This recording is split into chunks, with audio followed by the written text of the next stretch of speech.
Ao mesmo tempo em que o mundo espera a aprovação da vacina contra o coronavírus, surge a polêmica sobre a obrigatoriedade de se tomar o imunizante. A discussão sobre o poder do Estado na vida do cidadão, inclusive nas questões de saúde das famílias, é antiga e se torna mais evidente nesse momento. Sobre esse assunto, eu conversei com o professor de Direito Constitucional, José Luiz Souza de Moraes. Ao mesmo tempo que se espera a aprovação e a liberação da vacina do coronavírus, surge também a polêmica sobre a obrigatoriedade de se tomar o imunizante. E aí vem a pergunta, o cidadão é obrigado, pode ser obrigado a tomar a vacina? Bem, na minha opinião, Joyce, sim.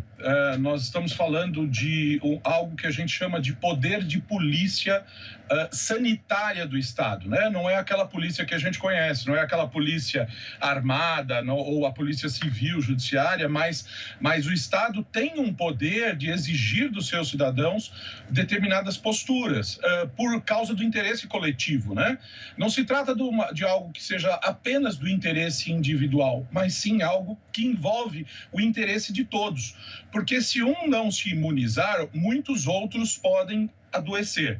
Nós não estamos falando imediatamente assim do caso da Covid, até porque os nossos telespectadores têm que ficar calmos, né? Porque certamente as vacinas que serão aprovadas no início, elas estarão ainda numa fase de teste ampliado. Então, eu não acredito, sinceramente, que vai ser obrigatória a vacinação da Covid para todo mundo, até porque há muitos riscos envolvidos, né?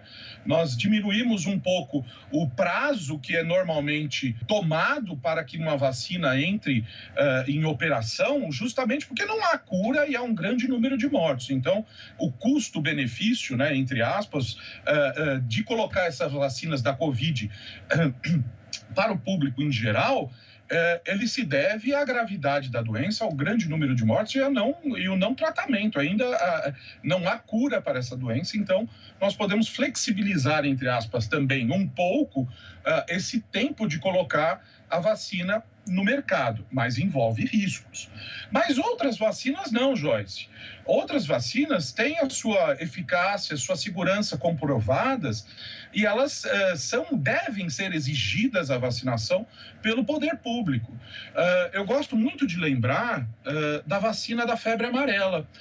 Eu já tive a oportunidade de conhecer várias pessoas que, por exemplo, perderam voos, não puderam viajar para algumas regiões porque não haviam sido vacinadas pela febre amarela. Então, isso é a comprovação de que esse poder de polícia sanitária, no caso da vacinação, ocorre. Nessa discussão, né, nessa polêmica desse momento e de outros momentos em que falamos sobre a obrigatoriedade de se tomar vacinas, os especialistas a quem nós recorremos sempre destacam o que está previsto na Constituição.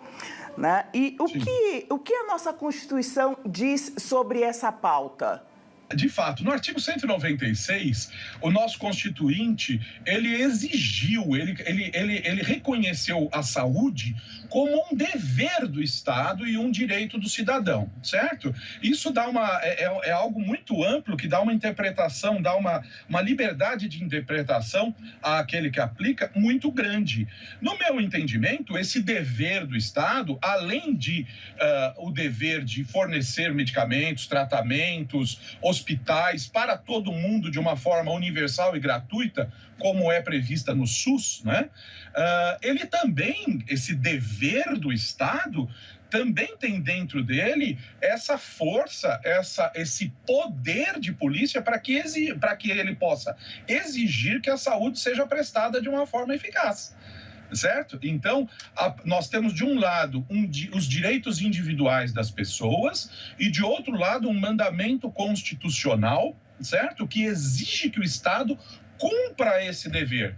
E esse poder de polícia, justamente, na minha opinião, esse poder de polícia sanitária justamente é um instrumento jurídico para que esse dever seja cumprido. certo? Então, na minha opinião, e aí nós vamos ver de forma definitiva com o Supremo Tribunal Federal, né? Tem uma frase, Joyce, que eu acho que ela é muito antipática, mas ela é verdadeira. No Brasil, né, quem diz o que a Constituição é o Supremo Tribunal Federal. Né?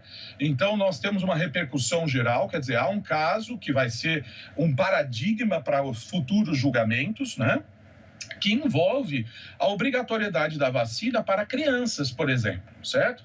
Então, há um caso aqui em São Paulo de que os pais não quiseram vacinar os seus filhos, o seu filho, né? Eles são veganos e achavam que algumas substâncias da vacina colocariam a vida dos filhos deles em risco. E se negaram a realizar as vacinas que são obrigatórias, e é aí que é o ponto. Tá? Quem define que é obrigatório ou não é o órgão sanitário brasileiro, que é a Anvisa, né? Que é a Agência Nacional de Vigilância Sanitária. Ela que vai definir se uma vacina é obrigatória ou não. Nesse caso, o Supremo fez uma repercussão geral. O que quer dizer isso, né? O Supremo disse que qualquer processo no Brasil que envolva esse assunto é do interesse dele solucionar, certo? Então, ele vai resolver, o Supremo Tribunal Federal vai resolver dessa forma essa questão. Ainda não sabemos como, né? Ainda não sabemos quando. Mas o Tribunal de Justiça de São Paulo, aqui esse processo paradigma, ele surgiu aqui de São Paulo. Aqui o Tribunal de Justiça disse o seguinte: principalmente envolvendo crianças, não há liberdade dos pais em escolher se vai vacinar ou não, certo? O interesse da criança é superior ao direito individual dos pais de ter a decisão de que se faz mal, se não faz, ou se fere algum critério religioso ou não. Seria o entendimento do que se espera como o dever do cidadão. Sim, porque é aquilo que nós dissemos, né? No artigo 196, é um direito de todos nós, né? Esse direito é constitucional e é um dever do Estado. E quando a gente fala Estado, é Estado com E maiúsculo, que é com todos. Quer dizer, são os municípios, são os estados da Federação, Distrito Federal e a União. Todos esses entes públicos têm o dever de prestar esse direito à saúde. E ele tem que se valer dos meios dele para que isso seja cumprido.